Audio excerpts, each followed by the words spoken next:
কিন্তু তার মানে এই না যে আমরা মুক্ত হয়েছি। যতক্ষণ না পর্যন্ত বাংলাদেশের মাটিতে দেশ নায়ক তারেক রহমানের নেতৃত্বে একটি জাতীয় সরকার প্রতিষ্ঠা না হবে, যতক্ষণ পর্যন্ত আমাদের রাজবাড়ী এক আসনে উন্নয়নের রূপকার, উন্নয়নের ধারণ বাহক, পদ্মা সেতু, পদ্মা ব্যারাজের স্বপ্নদ্রষ্টা রাজবাড়ী গণমানুষের নেতা আলী নওয়াজ মাহমুদ খোয়েম সাহেব যতক্ষণ না পর্যন্ত এখানে সংসদ সদস্য নির্বাচিত না হবে, যতক্ষণ না পর্যন্ত তাকে আমরা একটা মর্যাদাপূর্ণ মন্ত্রিত্বের আসনে না দেখতে পাবো, ততক্ষণ আমাদের রাজপথে থাকতে হবে, সজাগ থাকতে হবে। পারবো না? সংগ্রামী যুগ্ম আহ্বায়ক, রাজপথের লড়াকু সৈনিক, আমাদের বারবার কারা নির্যাতিত নেতা,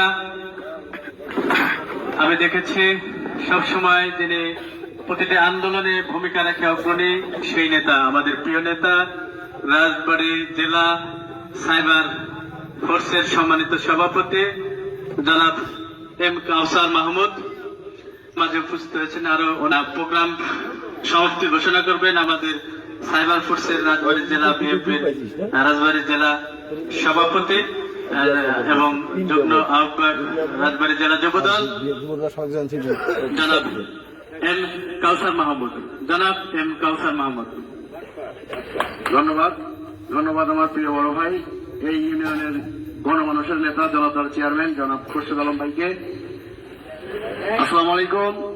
আসলে বিলম্ব করে আসার কারণে আপনাদের কাছে প্রথমে আমি ক্ষমা চেয়ে নিচ্ছি যে আসলে আমি সময়ের মতো আসতে পারি নাই, একটু কাজের কারণে।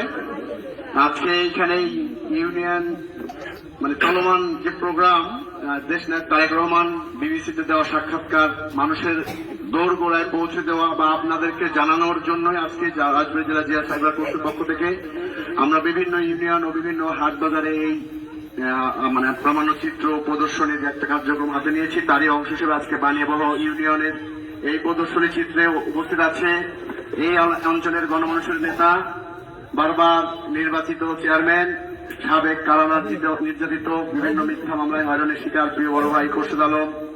উপস্থিত আছে রাজবাড়ী জেলা জিয়া সাইবার ফোর্সের সংগ্রামী সাধারণ সম্পাদক জনাব মাহমুদ হাসান লিটন। উপস্থিত আছে কেন্দ্রীয় জিয়া সাইবার ফোর্সের নির্বাহী কমিটির অন্যতম সদস্য আমার প্রিয় ছোট ভাই জনাব আরিফ।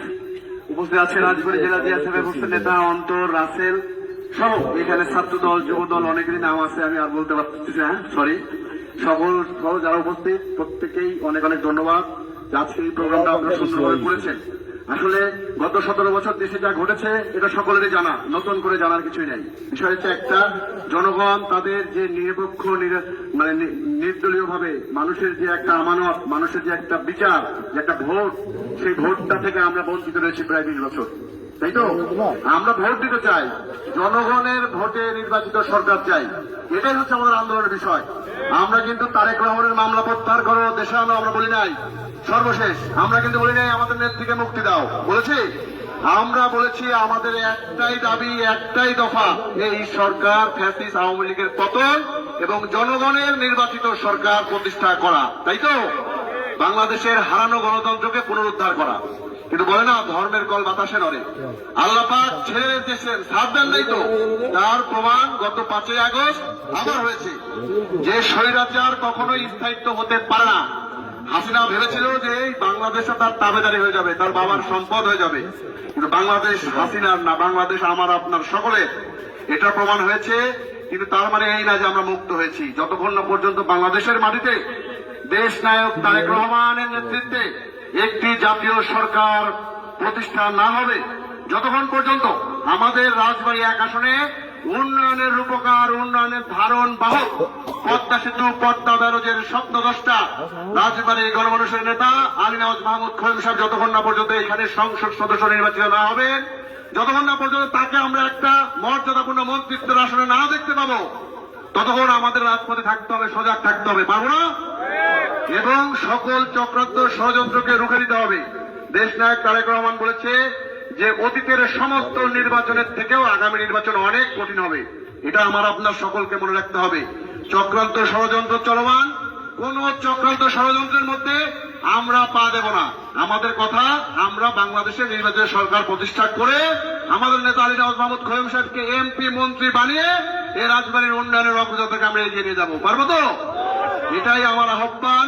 এবং আমি আজকের এই প্রোগ্রামকে সাফল্যমণ্ডিত করার জন্য সংসদে যারা কাজ করেছেন তাদের সকলকেই আমি অভিনন্দন ও শুভেচ্ছা জানাচ্ছি। বিশেষ করে আমার খোরশেদ ভাই চেয়ারম্যান সাহেব, উনি আজকের এটা যে পৃষ্ঠপোষক বা এই যে সমস্ত প্রকার সহযোগিতা করেছেন, তাকেও আমি রাজবাড়ী জেলা জিয়া সাইবার ফোর্সের পক্ষ থেকে আন্তরিক শুভেচ্ছা ও ধন্যবাদ জানাই। এবং আমি বলতে চাই, যেভাবে প্রত্যেকটা ইউনিয়নে আমাদের এই বার্তাগুলো আমরা পৌঁছে দেব, এজন্য প্রত্যেকের সহযোগিতা আমরা কামনা করি।